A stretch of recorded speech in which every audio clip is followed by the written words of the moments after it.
கர்த்தருக்கு ஸ்தோத்திரம்.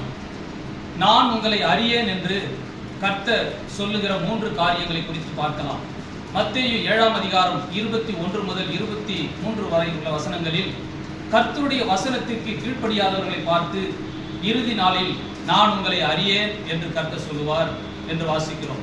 மத்தேயு 10ஆம் அதிகாரம் 32 33 வசனங்களிலே மனுஷர் முன்பாக கர்த்தரை அறிக்கை பண்ண தயங்குகிறவர்களை கர்த்தர் பரலோகத்திலே அறியேன் என்று சொல்லுவார். 25ஆம் அதிகாரம் மத்தேயு 25ஆம் அதிகாரம் 12 13 வசனங்களிலே கர்த்தருடைய வருகைக்கு ஆயத்தமாய் இல்லாதவர்களை பார்த்து இறுதி நாளிலே கர்த்தர் நான் உங்களை அறியேன் என்று சொல்லுவார். ஆகவே பிரியமானவர்களே, அப்படிப்பட்ட நிலைமை நமக்கு வராதபடிக்கு கர்த்தருடைய வசனத்திற்கு கீழ்ப்படிவோம். இந்த பூமியிலே கர்த்தரை அறிக்கை பண்ணுவோம், அதாவது சுவிசேஷத்தை சொல்லுவோம், சாட்சியாக வாழ்வோம். இறுதியாக கர்த்தருடைய வருகைக்கு எப்பொழுதும் நாம் ஆயத்தமாய் இருப்போம். அப்பொழுது கர்த்தரால் ஆசீர்வதிக்கப்பட்டவர்களே, நீங்கள் வாருங்கள் என்று நம்மை வரவேற்பார். கர்த்தர் உங்களை ஆசீர்வதிப்பாராக. ஆமென்.